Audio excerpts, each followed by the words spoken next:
कोई और बताना चाहेगा कि मौलिक अधिकार क्या होते हैं? आप इंग्लिश में बताना चाहोगे तो आप इंग्लिश कर देंगे। कोई भी आर्टिकल पढ़ो, आर्टिकल किसी भी वो तो आर्टिकल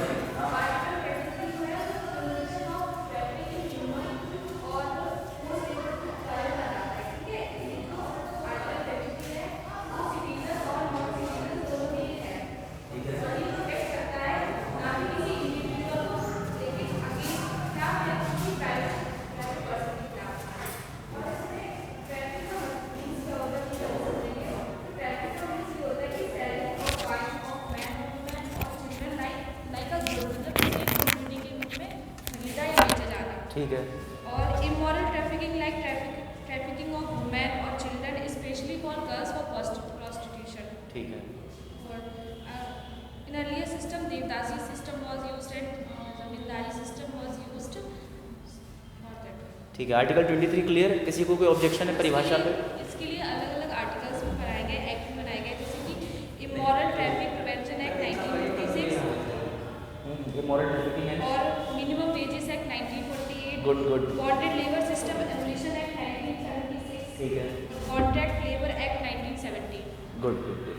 सर मौलिक अधिकार की परिभाषा तो आ गई थी। ठीक है। मेरा अगला क्वेश्चन ये है कि संविधान में मौलिक अधिकार रखना क्यों जरूरी है? अगर हम संविधान में मौलिक अधिकार नहीं रखेंगे तो उसका क्या प्रभाव पड़ेगा? हाँ, अगर संविधान में मौलिक अधिकार नहीं रखेंगे उसका क्या प्रभाव पड़ेगा? संविधान में मौलिक अधिकार नहीं तो लोकतंत्र ही नहीं होगा। अच्छा, डेमोक्रेसी नहीं होगी, पहला पॉइंट। और भी कोई पॉइंट देना चाहे? ये लोग सुन रहे हैं, ऑब्जर्व कर रहे हैं। डेमोक्रेसी नहीं बचेगी, लोकतंत्र नहीं बचेगा। ठीक है। जैसे कोई उदाहरण आप दे सकती है? जैसे सर राजशाही तंत्र आ जाएगा। Very good, good point. मतलब यहाँ पे राजतंत्र के वहाँ मौलिक अधिकार नहीं है। हाँ नहीं, ब्रिटेन में राजतंत्र में मौलिक अधिकार नहीं।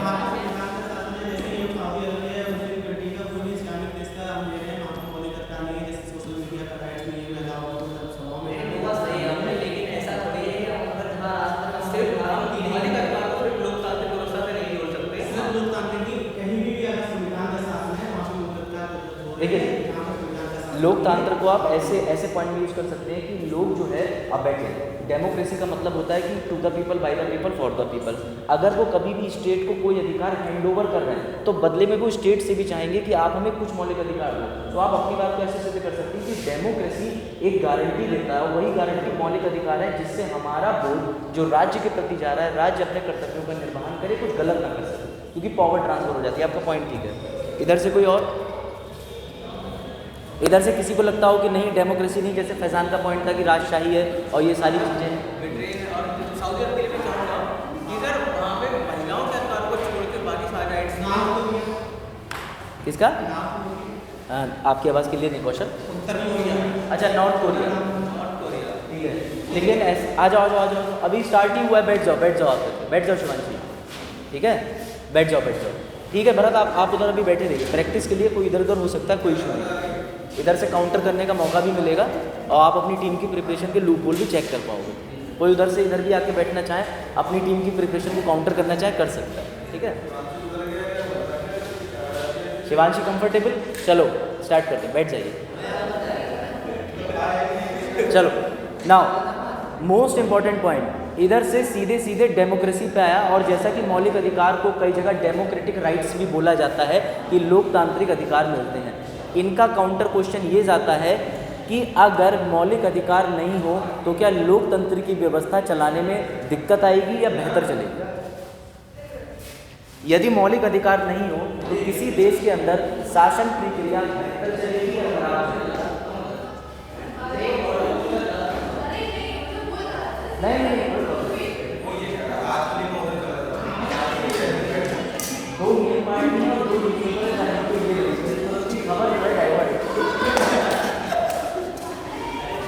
चलो इधर पॉइंट क्या है? जिन देशों में डेमोक्रेसी नहीं है वहाँ पर फंडामेंटल राइट्स नहीं है। कह सकते हो कि डेमोक्रेटिक देशों फंडामेंटल राइट नहीं है, उसकी शासन व्यवस्था जिन देशों में फंडामेंटल राइट है उनके कंपेरिजन में देखा। क्या आप इस बात से एग्री करते हैं? नहीं तो काउंटर करिए, बताइए कि ऐसे देश हैं।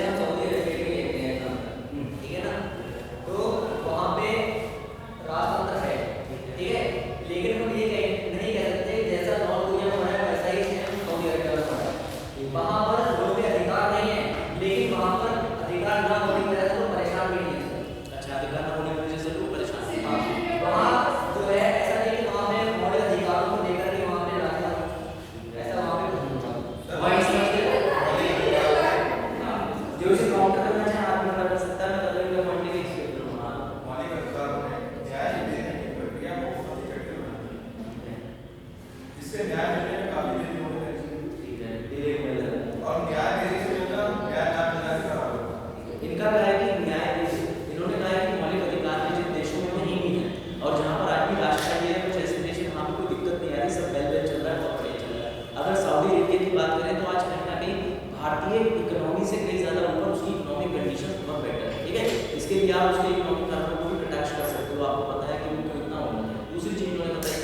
फंडामेंटल राइट ने हमारा जो सिस्टम है न्याय का उसको बहुत स्लो बना दिया, इतना स्लो हो गया है कि जिसकी वजह से जस्टिस बहुत लेट मिलता है। और ये कहावत है कि justice delay is justice denied. तो आप कितना सहमत हैं? हाँ, मतलब इनका एक काउंटर आया है फास्ट ट्रैक कोर्ट व्यवस्था है जैसे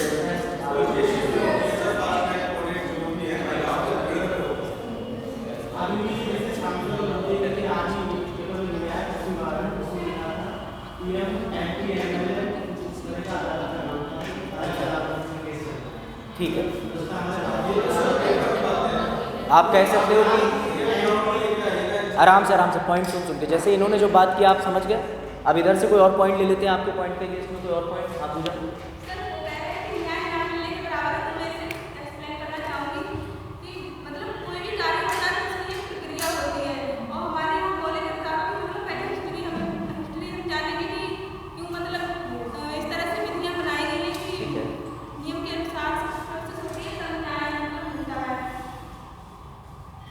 हाँ ठीक है, आपका आंसर ठीक है, मतलब आंसर ठीक है।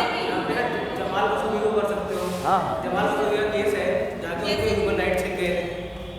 और आप ये भी कह सकते हो हाँ रूल ऑफ लॉ, इन्होंने कह दिया कि इंडिया रूल ऑफ लॉ का नेशन है, इस थ्योरी से हम भाग नहीं सकते। रूल ऑफ लॉ एक डिफेंस है, जैसे अमेंडमेंट एक प्लस पॉइंट है, बजर है, वैसे रूल ऑफ लॉ भी एक बजर है, गोल्डन बजर है। और कोई कटाक्ष दूसरा किसने दिया था? ये किसने दिया? ये शायद शोभना और तुलसी कैसे दिया?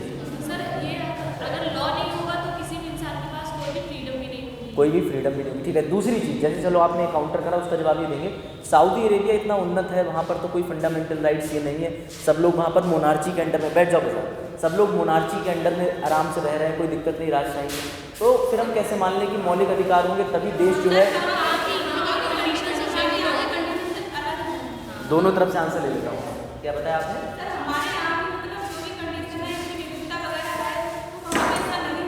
डाइवर्सिटी है, इस वजह से वैसा करना मुश्किल नहीं। वहाँ पे एक ही रिलीजन के मेजॉरिटी में है और वहाँ पर डाइवर्सिटी नहीं है जितनी इंडिया में। चलो डाइवर्सिटी और अच्छा, हमारे यहाँ की इकोनॉमिक कंडीशन इसलिए नहीं है कि रिसेशन और ऐसी चीज़ें हमें देखनी है काफ़ी। बच्चा कोई और पॉइंट ऐड करना चाहिए? आपको लगता है कि सऊदी अरेबिया और इंडिया की कंडीशन क्यों अलग अलग है? क्या मौलिक अधिकार जिम्मेदार जा रहे हैं या आपको नहीं लगता कि मौलिक अधिकार का वहाँ पर कोई रोल है?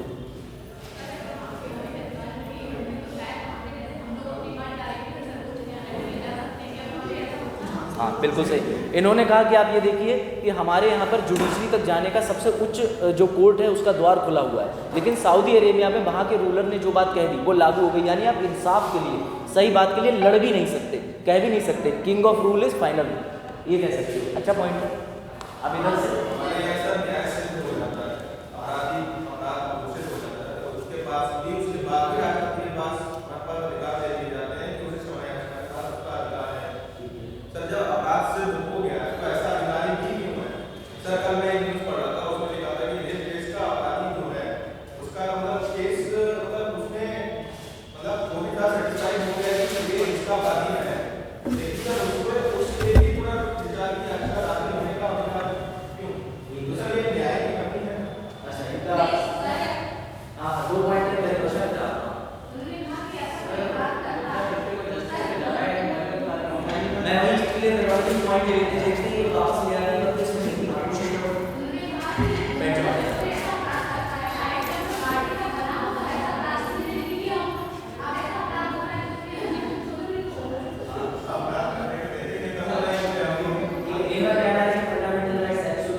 Hello hello hello hello hello इधर से और कोई पॉइंट इससे काउंटर में बनना भी और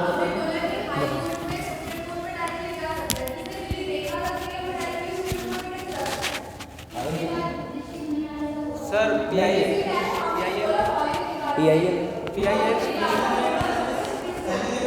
नहीं बचा, उसमें रिकॉर्डिंग हो रही है।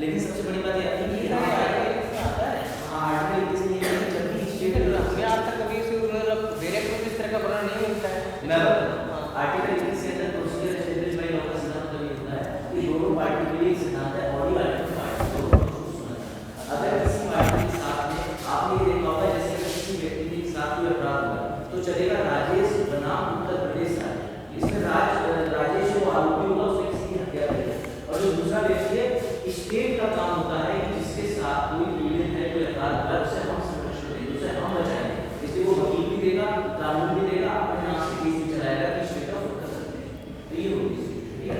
आर्टिकल 139 के कंफ्यूज ना 21 के अंदर वकील मिलेगा, 39 में भी सहायता और विधि के बड़े आर्टिकल 34 से तो आप रिट लेके जा सकते हो, आपका मौलिक अधिकार है कि आप सकते हो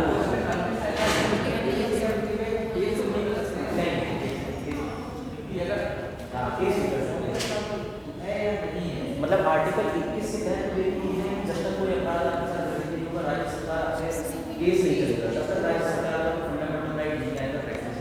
लेकिन आर्टिकल के अंदर जैसे आप पूछ रहे हैं कि जाके कोई प्रसाद को केस मिला तो वो 21 हां क्योंकि जो भी आतंकवादी होते हैं उनके प्रोसीजर से पहले फॉलो किया जाता है। बस आपके केस में ये होता था कि आतंकवादी को आपको देना पड़ेगा सब कुछ वो आतंकवादी के लिए 50 तरीके से कर रहे हैं, लेकिन अगर उसने एक तरीके से कर दिया वो आतंकवादी नहीं है तो कहते हैं ना कि 1000 गुनाहों को जो है वो फांसी मतलब ना हो 1000 गुनहगारों को फांसी मिले एक गुनाह हो जाए, वो सिद्धांत है। फिलहाल उसमें आओ आर्टिकल 32 को पढ़ो। आर्टिकल 32 के अंदर आपको लगता है जैसे आप कह सकते हो कि सामान्य आदमी के लिए सुप्रीम कोर्ट के दरवाजे खुले हैं जनहित याचिका या रिट के जरिए। ये कहना चाह रहे हैं उसी पॉइंट के अंदर कि सुप्रीम कोर्ट जाना कितना एक्सपेंसिव है, मिनिमम 5 से 10 लाख रुपया होना चाहिए तब तो वकील आपकी सहायता। अब अगर आप ये भी कहते हो पीआईएल डालते हैं तो सबसे बड़ी बात है पीआईएल के अंदर अगर कोई कानून है तो उस कानून को समझने के लिए या तो आपके पास उतनी पढ़ाई लिखाई उतनी इंटेलिजेंस होना चाहिए। अगर आप कहीं भी कानून के दाव पे फंसते तब भी आपको मेरी सहायता की जरूरत पड़ जाती है, इसलिए आप कह सकते हो कि नाज़ साहब साथ के पास भी जा सकते हैं। अब इधर से पॉइंट यह है कि अगर एक्सपेंसिव है तो सरकार के नाज़ा और साथ ऐसी सुविधाएं की तो उनकी मदद से भी किया जाता है तो कहाँ एक्सपेंसिव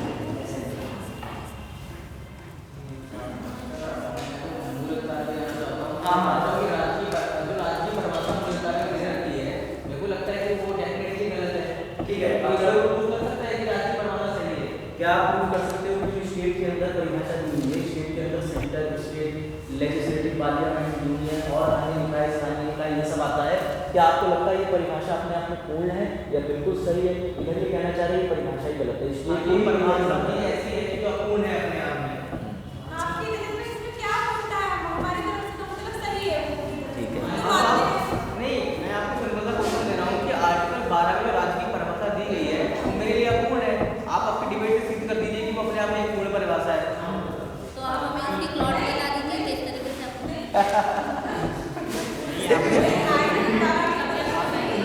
भैया आपको कुछ तो गलत लगता होगा ना?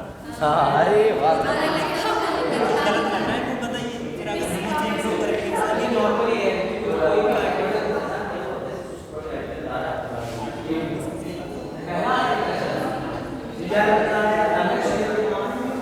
चलो मैं बताता हूँ अनुच्छेद 12 के अंदर ऐसी एक चीज जिसमें राज्य ऐसी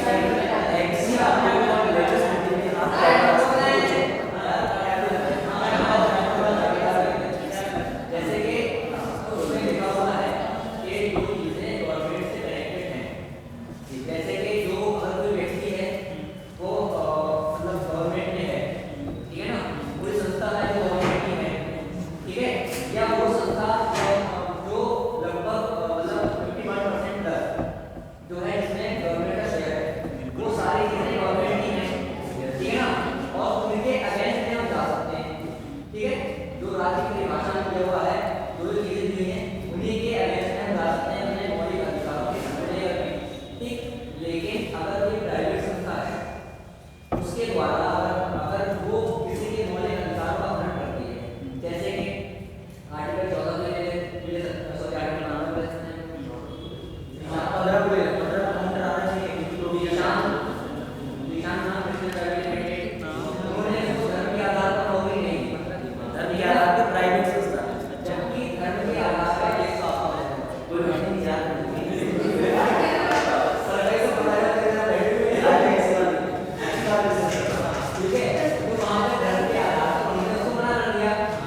हाँ मतलब गवर्नमेंट का, तो उसमें मैं नहीं कहा ये गवर्नमेंट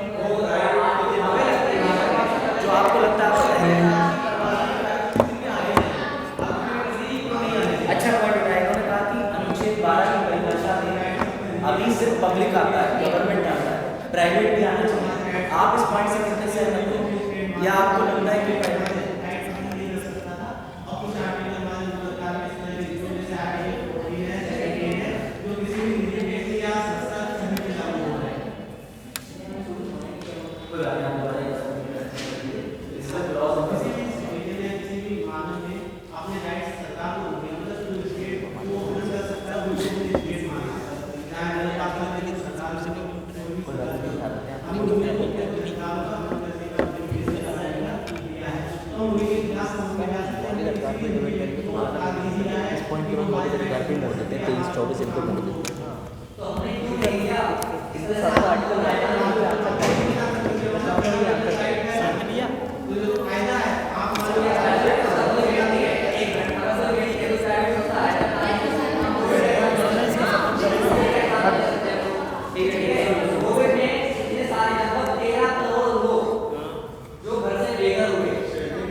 इनका कहना है कि अगर ऐसा कोई रूल नहीं है तो प्राइवेट संस्था के पास में ऐसी चीजें कि कोई व्यक्ति है एग्रीमेंट कर सकता है, इस तरीके का बॉन्ड कर सकता है, ऐसा नहीं चल रहा है। दूसरा व्यक्ति कहने का मतलब जैसे एम्प्लॉयमेंट रजिस्ट्रेशन एक्ट होता है, उसके तहत कोई भी व्यक्ति पंजीकृत हो गया तो अगर कंपनी उस प्राइवेट कंपनी ये कोई मानकों के आदेश लाती है तब वो जा सकती है, कोई पिटीशन कर सकती है। तो हम प्राइवेट को दायरे में भविष्य में ला सकते हैं अगर कोई ऐसा रूल बोले। ये कहीं प्राइवेट पर मैं ये बात नहीं है, ये आंसर है भविष्य में ला सकते हैं, बिल्कुल ला सकते हैं।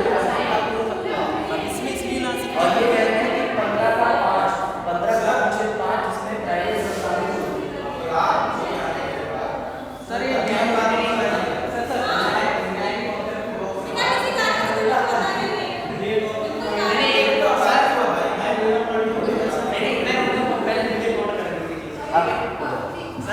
हाँ बताइए। जैसे कि उन्होंने ये बात कही, अरे वो राजनीतिक जस्टिस की बात हो रही है, वहाँ पे तुम पता नहीं कौन मर्डर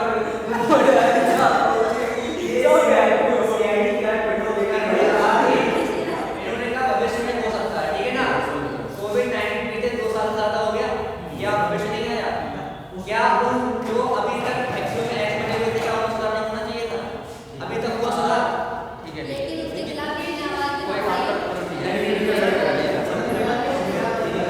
आपका ये पॉइंट इस चीज को लेके आप लेके जाइए ये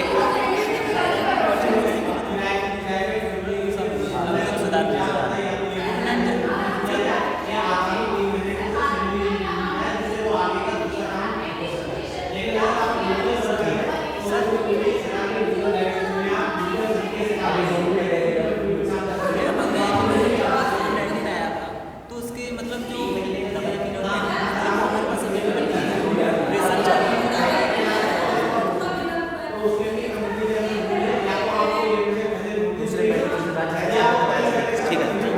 ठीक है हाँ इधर से पहले पॉइंट बताओ तो पॉइंट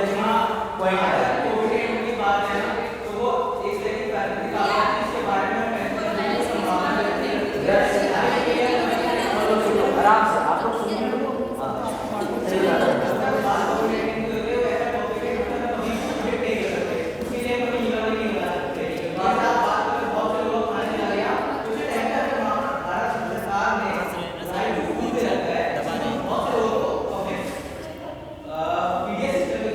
बहुत सारे राशन बांटा गया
ये पॉइंट है।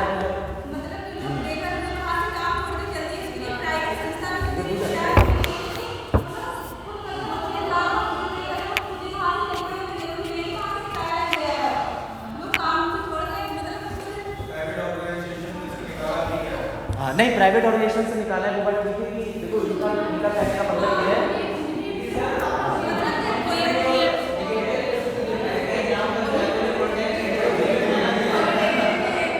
कोविड-19 की सिचुएशन तो एंड है। हाँ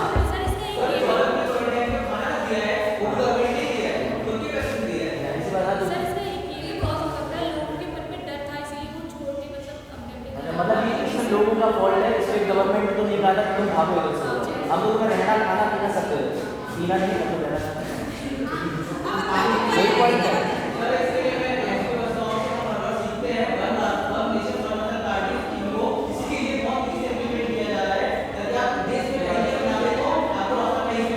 चलो अब आर्टिकल को ले लेते हैं। अगर आर्टिकल के साथ में बहस करने का टॉपिक देता हूँ, जैसे मैं पहले आर्टिकल 12 बोला था तो आर्टिकल 12 की संख्या में हो जाएगी, फिर तेरा प्रेसेस करके बोलना आगे वरना इधर 23 आ रहा है, इधर 21 चल रहा है, इधर 21 से इधर 25 चल रहा है। ठीक है, आप सबसे पहला निजता के अधिकार पर बात कर लेते हैं। आर्टिकल 21 उसमें ओबेट छोड़ो, आर्टिकल 21 क्या बोल पाओगे? आर्टिकल 21 बोल पाओगे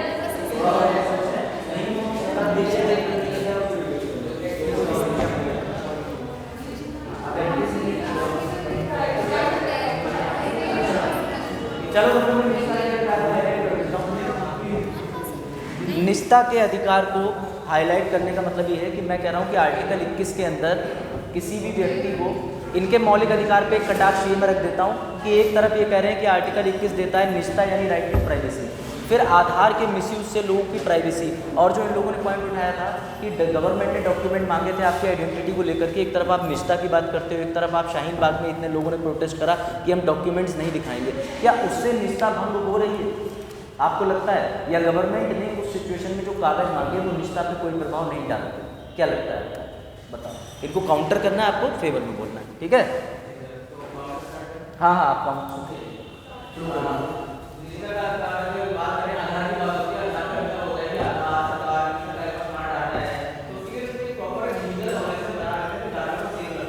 ठीक है।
आर्टिकल 21 में ऐसा डेटा प्रोटेक्ट करने की बात होती है जिससे आपको लगता है नुकसानदेह है। ऐसा कोई डेटा नहीं है कि आपने डाल दिया, आप जैसे स्टेटस लगा दिया और किसी ने कॉपी करके मिसयूज कर दिया। ये एडमिशन और कॉलेज के शैक्षिक संस्थान में, हाँ अगर वो डेटा ISI से पास निकल रहा है, सेम पता है जो आपने दे दिया था पाकिस्तान की एजेंसी रिक्रूट कर रही है, तब आप गवर्नमेंट को ले सकते हो कि आर्टिकल 21 में शैक्षिक इस्तेमाल करना था, आपने इससे मिसयूज ठीक है। आपकी रिलायंस करना है सही एनबीए वालों इसके लिए शैक्षिक संस्थान जो है वो जो डेटा दे देते हैं आपके पास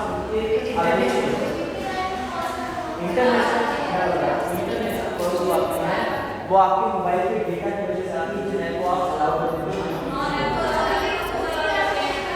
गवर्नमेंट का इसी गवर्नमेंट क्योंकि बाहर की जितनी एजेंसियाँ हैं ये जो आपका डेटा प्राइवेसी से उठा लेती है, इसके लिए गवर्नमेंट ये कहता है कि आप हैक करने की परमिशन दीजिए।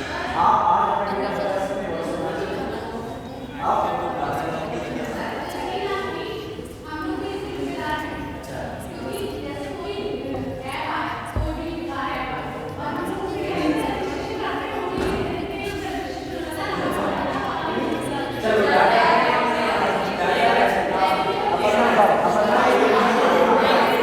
अपर्णा का पॉइंट ले लेते हैं।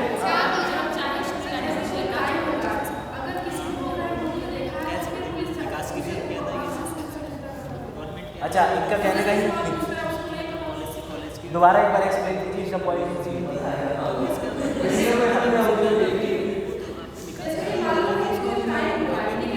कुछ लोग गवाह हैं, अब पुलिस उनको भी फालतू में परेशान कर रही है कि आप क्या कौन हो, आप कहाँ हैं, आप किसने कहा, तो कहीं ना कहीं उनका लेकिन वहाँ पर अगर पुलिस पूछ रही है कि इस मौका पे आप थे तो आपको बताना तो है, लेकिन वो उनकी पर्सनल डिटेल क्यों पूछ रही है पुलिस? अच्छा, पर्सनल डिटेल क्यों पूछ रही, बताओ इसको तो इजी कौन। अनुच्छेद 22 पे आ गया ये प्रश्न, ये समझ लो, प्रिवेंटिव डिटेंशन लॉस पे। हाँ, पीडीए पे। सर मेरा मानना है अगर उससे इन्फॉर्मेशन नहीं पूछेगी तो उस व्यक्ति को न्याय नहीं मिल पाएगा। अच्छा, इनका मानना है कि अगर हम विटनेस को नहीं बनाएंगे तो सामने वाले व्यक्ति को न्याय नहीं बनेगा, और फिर गवाही कौन देगा इस बात पे। अच्छा, तो पुलिस ये क्यों कहती है कि तुमने हेल्प क्यों नहीं करी। हाँ तुलसी। सर अगर मतलब अगर उसकी पर्सनल डिटेल्स नहीं लेंगे, मतलब उसका नाम वगैरह, तो उसको नेक्स्ट टाइम किस तरह से बुला सकते हैं? हाँ, उसको बुलाएंगे कैसे बुलाएंगे? समन कैसे भेजेंगे, पैसे कैसे कमाएंगे, मतलब समन कैसे भेजेंगे।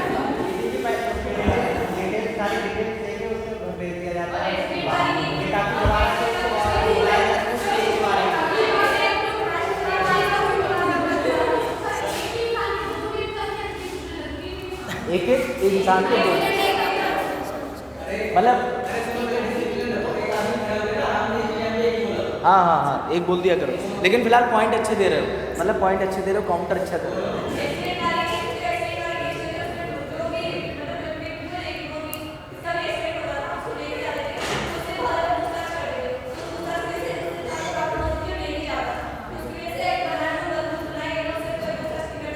परमानंद कटारा केस, परमानंद कटारा केस मेरे नोट्स में है। हाँ,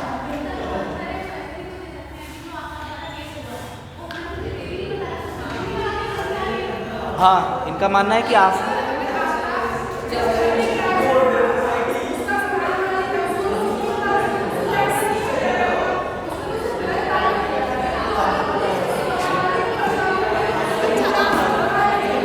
इनका मानना है कि आफ्ताब वाले केस में मकान मालिक को गलत परेशान किया जा रहा है, उसकी निजता का हनन हो रहा है।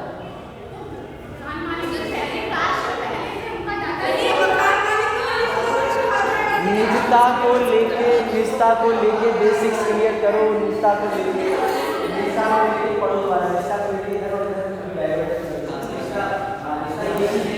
किसी को केस में परेशान करना, केस में ऐसा होता है। निजता का मतलब ये होता है कि वो डिटेल्स जो आपकी बहुत ज़्यादा पर्सनल है, जिनको आप शेयर नहीं करना चाहते।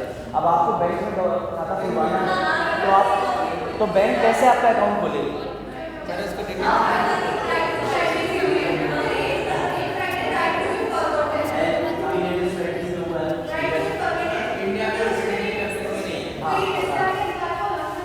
हाँ, निजता के अधिकार का उल्लंघन,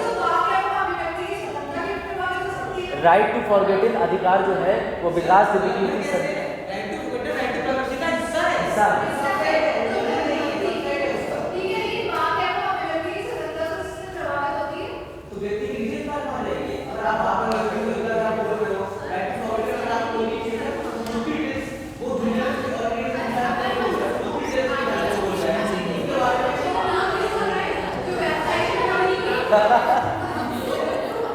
वर्षा का पॉइंट आया, अगर इतनी राइट टू प्राइवेसी है तो बच्चे का नाम ही क्यों रखते हो।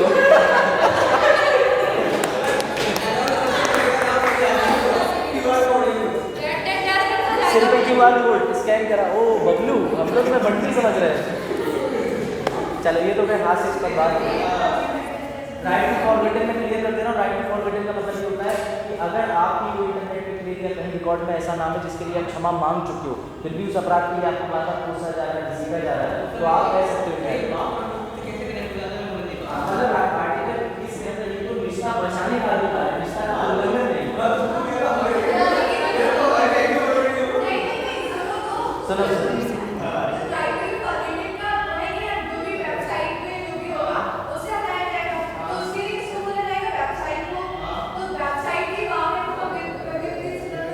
नहीं, आप लोग बहुत गलत में चले जा रहे हैं। हाँ ना ये सबसे ये पूरा राइट टू फॉरगेटन का केस एक एक्टर की वजह से आया था। एक बॉलीवुड का एक्टर था, मैं इसके पीछे की वजह बताता हूँ। उस बॉलीवुड के एक्टर ने एक बार स्पीड में कार चला करके एक्सीडेंट क्रिएट कर दिया था शराब के नशे में। नहीं, वो हमारे आदरणीय भाईजान नहीं थे, हिरन भी नहीं था। तो वो जो एक्टर है उसके बच्चे ने वो वीडियो इंटरनेट पे देखा और अपने पापा से थोड़े दिन खफा हो गया, बातचीत करना बंद हो गई। तो उस एक्टर ने भी डाला कि ऐसा कोई राइट टू फॉरगेटन होना चाहिए, मैंने जो पास्ट में गलती करी थी मैं उसके लिए माफ़ी मांग चुका हूँ। तो तब से ये अधिकार आ गया। लेकिन ये अनुच्छेद 21 के अंदर बहुत बड़ी चीज़ है कि आपको राइट टू फॉरगेटन का अधिकार मिला हुआ है। ये मौलिक अधिकार के फेवर भी है, अगेंस्ट भी नहीं। वो समझ में नहीं आ रहा। चलो अब देखो ये सारी तर्क छोड़ो, बेसिकली फंडामेंटल राइट्स ऑफ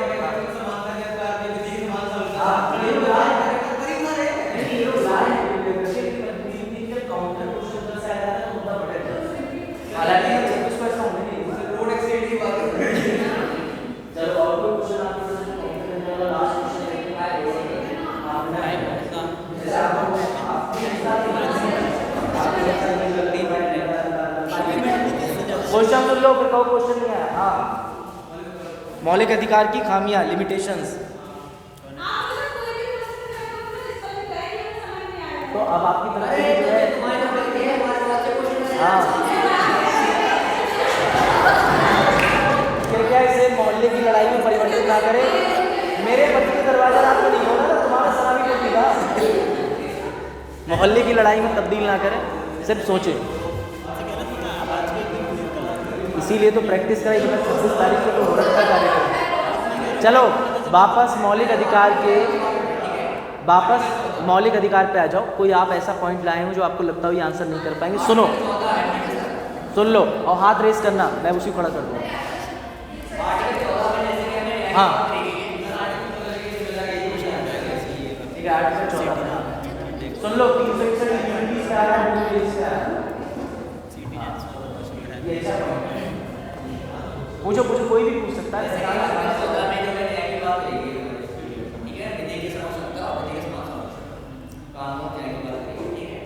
अभी हाल ही में केस हुआ था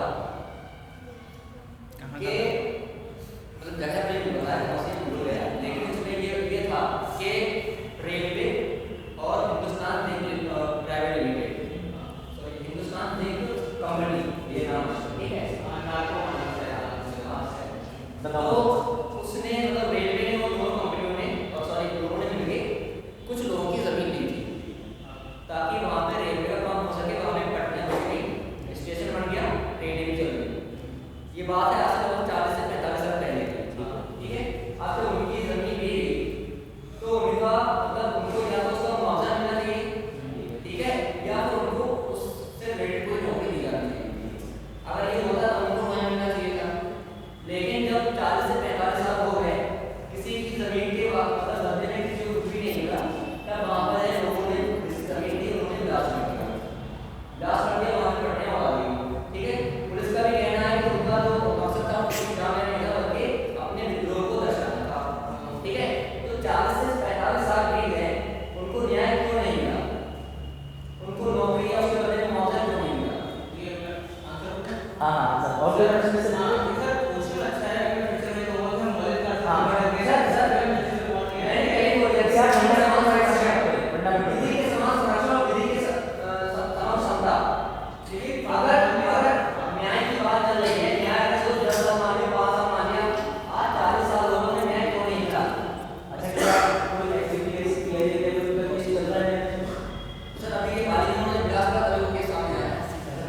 सामने आया इसमें कोई काउंटर करना चाहेगा? अभी वही भाई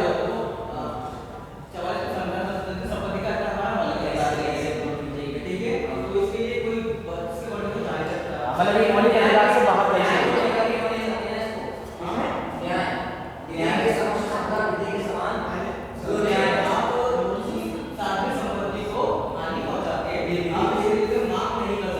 ये आर्टिकल 14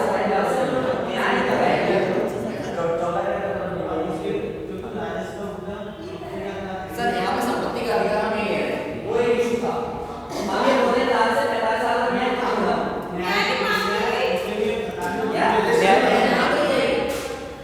नहीं, मांग तो करनी पड़ेगी। चलो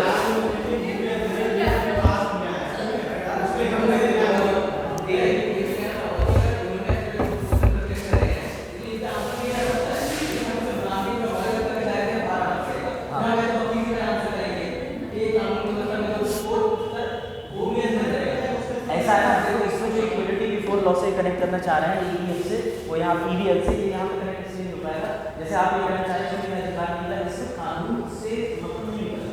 जैसे अनुच्छेद 14 एक बात कहता है कि कांस्टिट्यूशन और राष्ट्रपति विधि प्रक्रिया दोनों के लिए समान होती है। 361 का क्या है? 361 का मुद्दा आप उठाओगे, लेकिन आपका कहना है कि आपका उन्हें न्याय नहीं मिला, तो इसके लिए कमेटी गठित होगी। अब इसमें दूसरी पार्टी ये भी ऑब्जेक्शन लगा सकती है कि आप एक कमेटी पर बैठना या बमब्लास्ट करना या तो बहुत से तरह इसमें लेके जा सकते हैं। तो ये अगर मामला अभी पेंडिंग चल रहा है तो हम ये तो कह सकते हैं कि उसमें न्याय में डिले हो रहा है, न्याय मिल रहा है, लेकिन मौलिक अधिकार का उल्लंघन नहीं है। मौलिक अधिकार है तो वो संपत्ति के अगेंस्ट अनुच्छेद 32 का प्रयोग करके या और अनुच्छेदों के जरिए कोर्ट तो जा पाए, वरना मौलिक अधिकार में संपत्ति तो छीनी ही है। सरकार चाहे तो मुआवजा भी ना दे, मुआवजा देने के लिए बातें नहीं थी, लेकिन संविधान के अनुच्छेद में खुद डाला गया ये मार्केट की कीमत से ज़्यादा आपको मुआवजा देंगे। तो ये तो अच्छी बात है।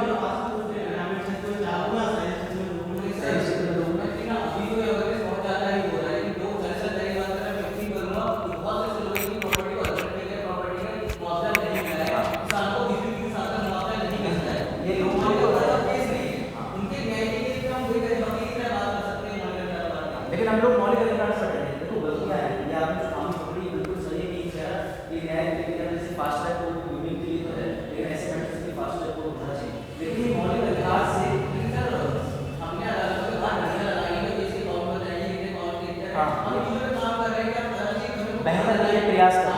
हम ये कर रहे हैं, हमने क्या करा है, हमने ऑनलाइन कोर्ट बनाए हैं। ये अगर आप व्यवस्था है, अगर टाइम लग रहा है, उस एरिया में ऑनलाइन कर सकते हैं। ठीक है, तो इन चीज़ों में सुधार कर रहे हैं। समझ में? लेकिन केंद्र और राज्य का मसला होता है, रेलवे केंद्र में और जो प्रॉपर्टी है वो स्टेट के अधीन आती है, तो ऐसे मसलों में जो है समय लग जाता है कि इसके लिए कोई कमेटी गठित होती है, सारी चीज़ें, और सरकार 5 साल में बदल जाती है। ये सबसे बड़ा लूप होल है सक्सेस में डिले होने का, क्योंकि आप देखो ना सेंटर की रेल और लैंड स्टेट का बहुत पतली सी लाइन है, अगर आप पत्रकारिता कर रहे हैं, ठीक है, कि आप सुनिए किसी मांग रहे हैं, किसी से आप या यूपीएससी का स्टूडेंट है, तो बस एक जिंदा सत्ता होता है कि सरकार के पास में रह जाएगी। हाँ। मैं कहना चाहूँगा कि हम उस तरह की मांग नहीं कर सकते जो सर्विस को हार पहुँचाती है। हाँ, मतलब यहाँ पे तो बताया कि मीडिया और बाकी चीज़ों को छोड़ करके केवल आदमी का वैल्यू ऐसा नहीं कि यूपीएससी के स्टूडेंट डिबेट कर रहे हैं, जैसे कि अभी मुझे नहीं पता था कि नहीं, इसमें जो कोई इस बात को बताने बात है, ये दूसरे से ही सीखो। कई बार मैं आपका कि कैसे को है कितना मेरे दूसरे लोग से बात नहीं करेंगे, ऐसी कई चीज़ें हैं वहाँ पे नहीं, इस क्वेश्चन को फ्रेम किया जा सकता है, फ्रेम करने के लिए हाँ, आप ये कह सकते हैं। हाँ, ये बहुत अच्छा क्वेश्चन है, क्वेश्चन आप लेकिन ये आपका जो तर्क है वो मीडिया ट्रायल ज़्यादा लग रहा है, इनके फंडामेंटल राइट्स के फेवर और अगेंस्ट में, ये उनका तर्क है। ठीक है, बस आप कोई पॉइंट दे दो अमर खबर और दैनिक कलेज से कोई और पॉइंट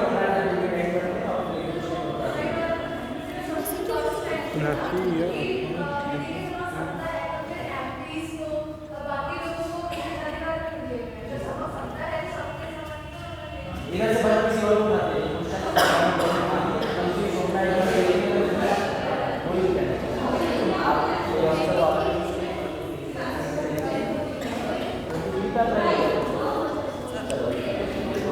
क्वेश्चन ये क्वेश्चन ये है 1914 के अंदर पंचायती राज समानता है तो अनुच्छेद 361 के तहत कैसे राष्ट्रपति को पावर प्रिविलेज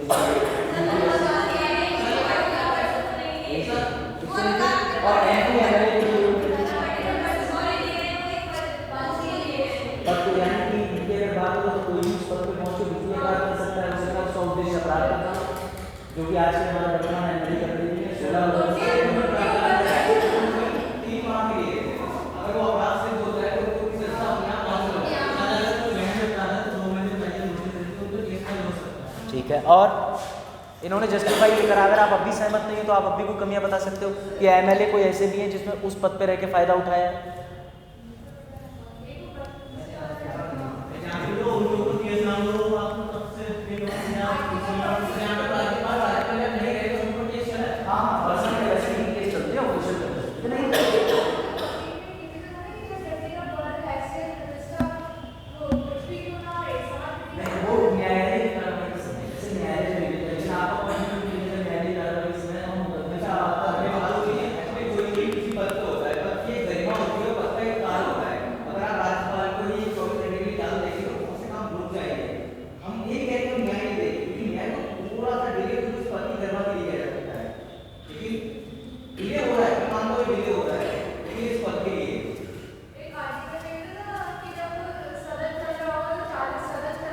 इसमें अगर आप बेसिक स्ट्रक्चर देखो, सेपरेशन ऑफ पावर देखो, उसमें बोल सकते हो कि सर हम पूर्णतः जुडिशरी को पावर नहीं दे सकते कि वो किसी भी उठा करके लेजिस्लेटिव को अंदर कर दे, वरना फिर जुडिशरी पूरे नेशन को अपने कंट्रोल में ले लेगी, इसी भी एग्जीक्यूटिव को टोटली जेल में होगा।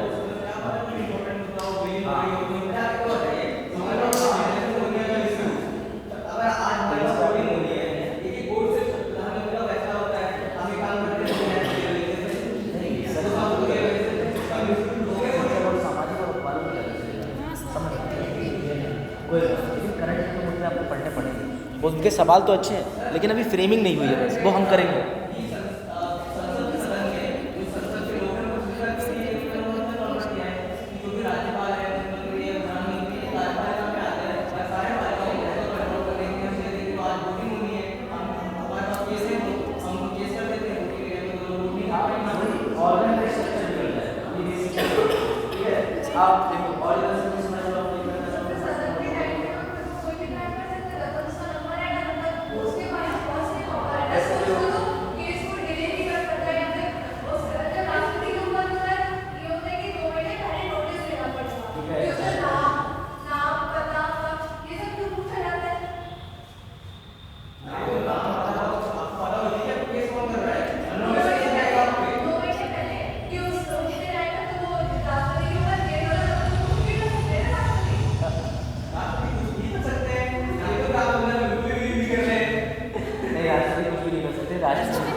ठीक है, लेजिस्लेटिव एग्जीक्यूटिव देखो ये तीनों का एक एंगल बना हुआ है ना, सिंपल ये है कि लेजिस्लेटिव एग्जीक्यूटिव और जुडिशरी तीनों को कहीं ना कहीं कुछ चीज़ें कट करनी पड़ेगी, लेकिन हमने राष्ट्रपति और गवर्नर इन सबको दिए हैं, सामान्य आदमी को नहीं दिए हैं। और राष्ट्रपति बनना पूरे नेशन के अंदर एक राष्ट्रपति बनना बहुत बड़ी बात होती है।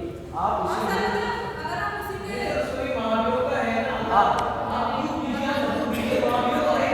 महाभियोग आएगा, आर्टिकल 23 में फरीन कुछ लाइन प्रिपेयर करके कुछ बोलना चाहेंगे? चिंता ना करो, जैसे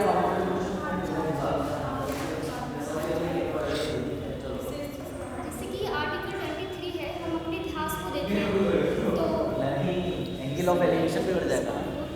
जैसे कि आर्टिकल 23 है, अगर हम अपने इतिहास को देखें तो वहाँ पर अपर कास्ट लोअर कास्ट था, बंधुआ मजदूरी होती थी, जैसे कि बलात् श्रम, बंधुआ मजदूरी, बेकारी करवाई जाती थी, है ना। बलात् श्रम को अगर डिफाइन करें, जैसे किसी व्यक्ति के जो काम करवाया जाता था उसकी इच्छा के विरुद्ध करवाया जाता था और पैसे भी नहीं दिए जाते थे, तो उसके लिए जैसे कि आर्टिकल 23 लाया आज़ादी के बाद हम लेकर आए, जिसमें जो ये इस पर काम करता है, ये जो सारी चीज़ें अपराध होती है इसको निश्चित करता है, इसको समाप्त करने के लिए, ठीक है। और आर्टिकल 1976 आया, ठीक है। और तो इसमें ये है कि जो बंधुआ मजदूर होते थे, जो आर्टिकल 1976 है, पता लगाना और मुक्ति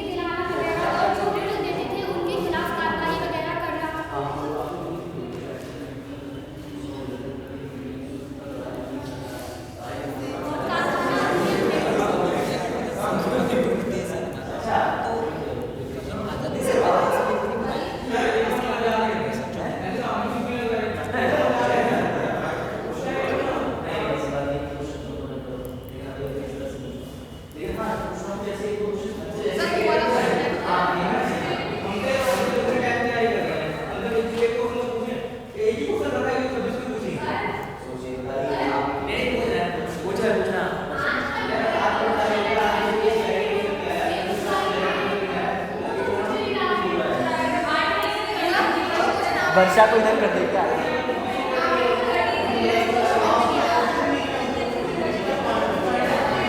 देखो पर्सनल वो आप अपना जो है उस बात को समझिए, वो जो अपना क्वेश्चन लिखे थे क्योंकि ऐसा हो सकता है वो टाइम तो सब पार्ट में फैला नहीं ट्राई कर रहे हैं वहां पे पाकिस्तान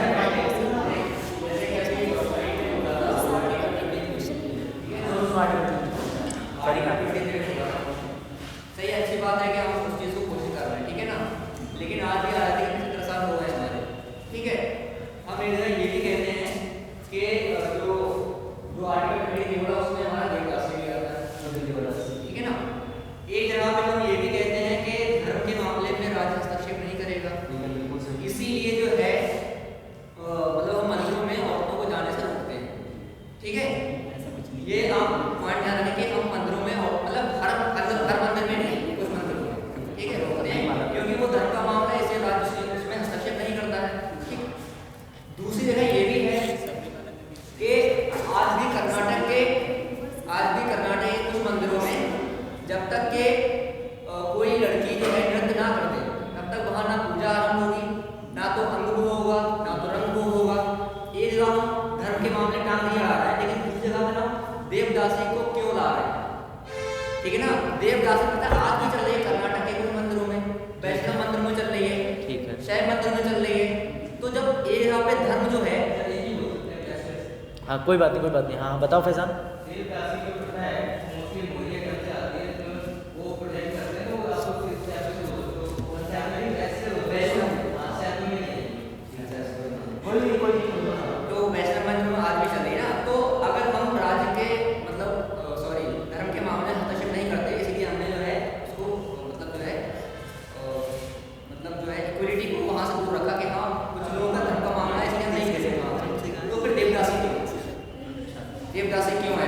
पॉइंट आया समझ में? देवदासी अभी भी क्यों चल रही है? आर्टिकल 23 में साफ लिखा हुआ है कि देवदासी का अगर कहीं पर भी मतलब लिप्त पाए गए तो उन पर कानूनी कार्रवाई की जाएगी। क्या लगता और है? आज ये सबको पता है कर्नाटक के कुछ वैष्णव मंदिरों में देवदासी प्रथा लागू है।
इधर सही बता रही है, इधर ये कह रहे हैं कि हाँ हाँ बताओ फरीद बताएंगे फिर वर्षा कुछ होगा। हाँ दासी की बात कही गई, अगर ऐसा पाया जाता है कि उन्हें दासी वगैरह बताया जाता है तो उस पर धारा IPC की धारा 371 भी है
सर बता रहे थे कि फैजल बोल रहे हैं नहीं नहीं, कर्नाटका वालों ने बता दिया कि जैसे कि आपने अभी हिजाब की बात की, वही बता रहे आपकी प्रैक्टिस थी ना हिजाब का। भैया।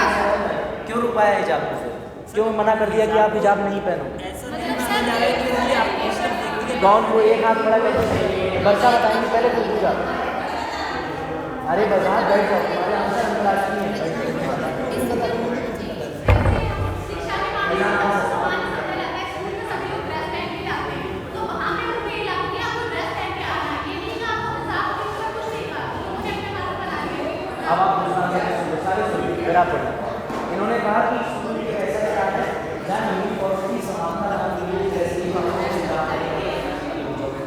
पूजा हाँ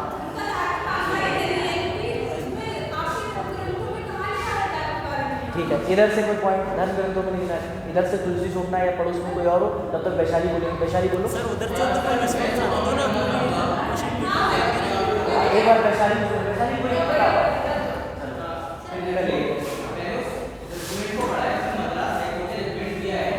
कोई भी मुस्लिम पर्सनल इस बात को साबित करने का कर रहा है कि हिजाब इस्लाम का बेसिक स्ट्रक्चर है,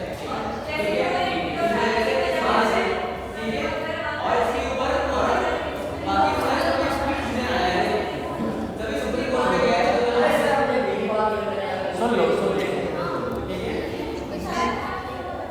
सब बताते हैं कि ये करेंगे बेसिक स्ट्रक्चर नहीं है, ठीक है। जैसे मेरा क्वेश्चन ये है, वो बात सही है आपकी, इस्लाम में ये बेसिक स्ट्रक्चर है। डिबेट चल रही है, मेरी वीडियो बात थी स्वेच्छा वाली। अगर कोई व्यक्ति देखिए कॉलेज में कोई ड्रेस नहीं है, ठीक है ना, आप यहाँ पर आ रहे हैं कोई ड्रेस नहीं है, आप बिल्कुल स्वतंत्र हैं। अगर वहाँ पे जो वहाँ की ड्रेस है या फिर पहली बात तो वहाँ ड्रेस ठीक है, क्योंकि बाद में जो लड़के थे वो भी अपने तरह के अपने कपड़े ठीक है ना, तो उसमें उन पर कोई कार्रवाई करेगी इसलिए नहीं कि अगर वो जो है भगवा बैठे उन पर कार्रवाई इसलिए करेगी कि वो लोगों ने भी लगाई थी, इस वजह से उन पर कार्रवाई की जाएगी कि वो भगवा बात बैठ गए थे। फिर दूसरी बात, उन्होंने रंगवा का भी प्लान लगा था, जहाँ पे रंगा लगा था वहाँ पर भगवा लगाया। अब बताइए ध्यान से सुनिए, पूरा मामला ये है कि अगर आप मौलिक अधिकार की बात करते हो वो न्यूट्रल नहीं है, वो एक तरफ रहते हैं रिलीजन में, फिर रिलीजन में रहते हैं। और आप अगर कह रहे हैं कि पर्सन को राइट टू चॉइस है, तो हम चाहे हिजाब पहन के जाएं, राइट टू चॉइस का मामला भी आ गया अनुच्छेद 21 के अंदर, तो फिर आप ये कैसे जस्टिफाई करेंगे हिजाब पहनना गलत था? सुप्रीम कोर्ट ने हाई कोर्ट में कहा है नियमावली बनाइए, अगर नियमावली नहीं कर नियमावली बनाइए, अगर आप ड्रेस कोड लागू करो तो स्मार्ट ड्रेस कोड सबके लिए लागू है। ठीक है, ऐसा है। और पॉइंट हाँ, और कोई पॉइंट रजनी, शकुंतला नाम है रजनी, रजनी शकुंतला, हाँ शकुंतला का एक पॉइंट भी लिखते हैं। सर ये कॉलेज और स्कूल है, ये सामाजिक है और भारत हमारा धर्मनिरपेक्ष है, तो मतलब धर्म की स्वतंत्रता हर जगह है, अपनी अपनी जगह पे है। मतलब वेरी गुड, बहुत अच्छा पॉइंट है भरत, पॉइंट मना किया था, लेकिन वैसे मना ये नहीं किया था मना कि तुम अपने मतलब अपनी जगह पे नहीं पहन सकते, क्योंकि स्कूल कॉलेज जो है वो सामाजिक है। वहाँ पर जो यूनिफॉर्म है वो सबको हटा हुआ है।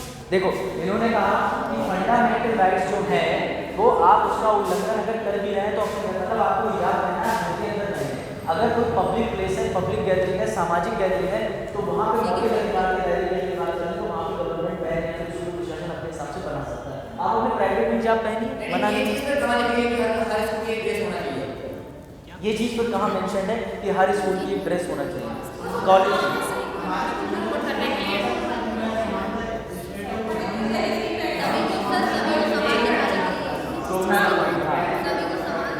सभी को समान दिखाने के लिए ठीक है ना, तो जब सभी समान थे तो वहाँ पर अगर समानता की बात चल रही है, ठीक है ना, तो सिर्फ क्या ड्रेस पहनने से, सिर्फ कपड़े पहनने से हम क्या समानता ला सकते हैं? दूसरी बात, स्वतंत्रता जो हमारी है कि हमें कुछ भी पहनने का अधिकार है, वो कहाँ चला गया? इधर से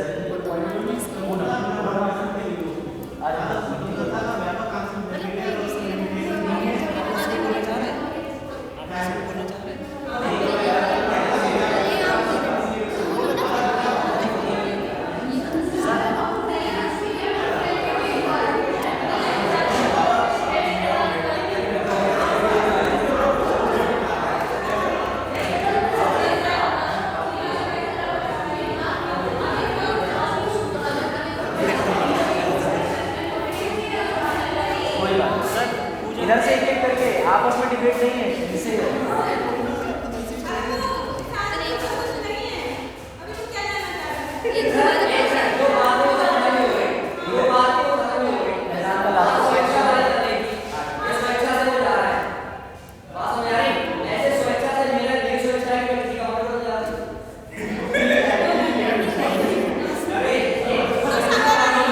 पॉइंट्स को बड़ा बारीकी से प्यार से खंडन करो, सारे कंटिन्यू पॉइंट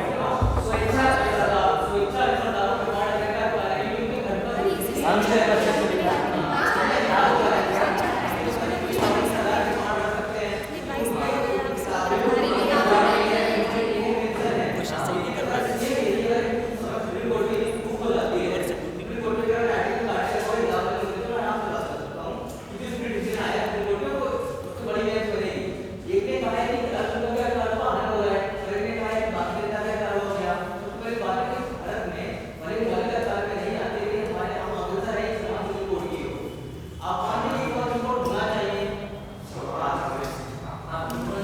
यूनिफॉर्म।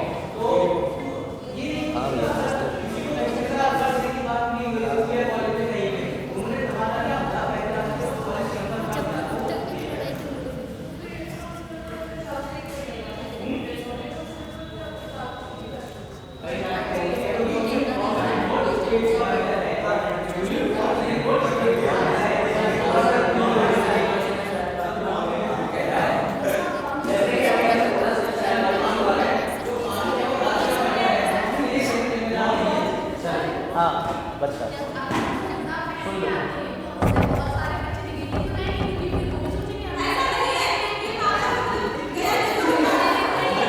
इधर ऐसा नहीं है।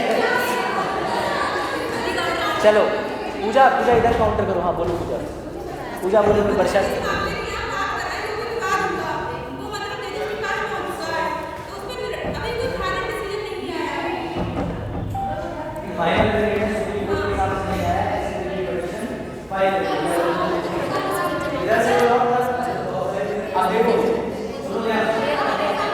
पहली चीज, अगर उस दिन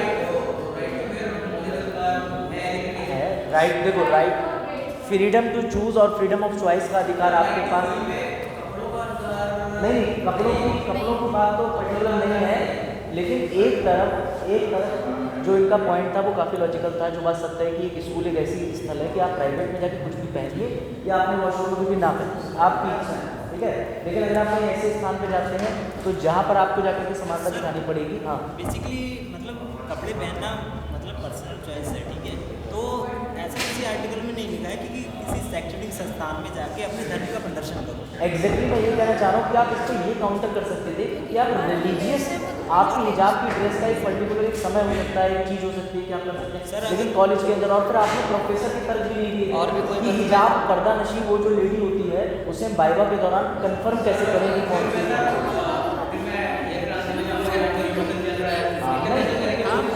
देखो ईरान के फिलहाल 26 तारीख को धर्म पे बात नहीं करनी है, धर्म पे काउंटर आपको नहीं करना है। यही सारी चीज़ें बोलिए। जैसे ये कह सकते हैं, ये बार बार हिजाब का कह सकते हैं कि पर्टिकुलर ड्रेस कोड को राइट टू चॉइस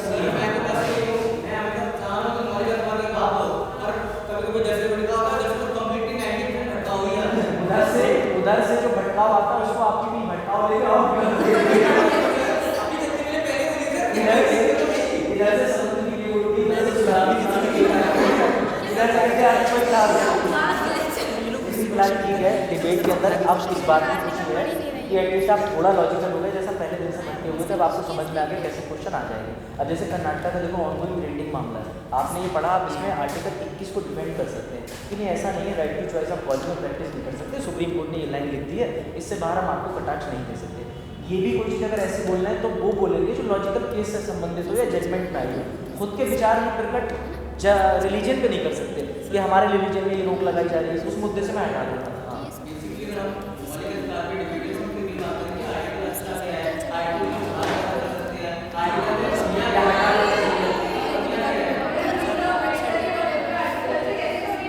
हाँ एक लास्ट क्वेश्चन वजाहत को ले लें, लास्ट क्वेश्चन वजाहत है ले लें।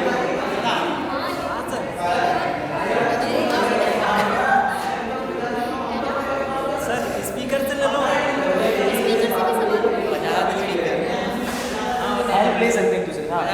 बाजार का क्वेश्चन सुन लीजिए, इंडोनेशिया पे आया है, सुनिए। मौलिक अधिकार ऑफ इंडोनेशिया, पूछो। सर इंडोनेशिया में ये होता है, कोई कानून नहीं हो, स्टेट लेवल से होता है, स्टेट में होता है जैसे कि बस ऐसी होती है। सुन लो, दोनों मिलके इनकी धिज्जियाँ उड़ाना। अच्छा ठीक है, दोनों सब मिलके ये आगे नहीं चला। आज कोर्ट हम नीचे मामले निपटा सकते हैं। ठीक है, एक गांव में मिला के भी होता है, हम मिला के भी कोर्ट बना सकते हैं। ठीक है, तो हम डिस्ट्रिक्ट कोर्ट में क्यों जाए जब ब्लैक लेवल में मामला निपटा सकते हैं, फास्ट कोर्ट बना के। ठीक है। इंडोनेशिया में ऐसे ही होता है, एक केस आया है। अच्छा, तो इससे आप कहना चाहते हैं कि स्पीडी जस्टिस दिया जा सकता है इंडिया में, तेज और तर्रार जस्टिस क्यों नहीं दिया जा रहा है? दूसरे मॉडल जैसे इंसान को मर गया, न्याय मंत्री इंडोनेशिया की आबादी कितनी है? इंडोनेशिया की आबादी कितनी है? सर मेरा मानना है कि इंडिया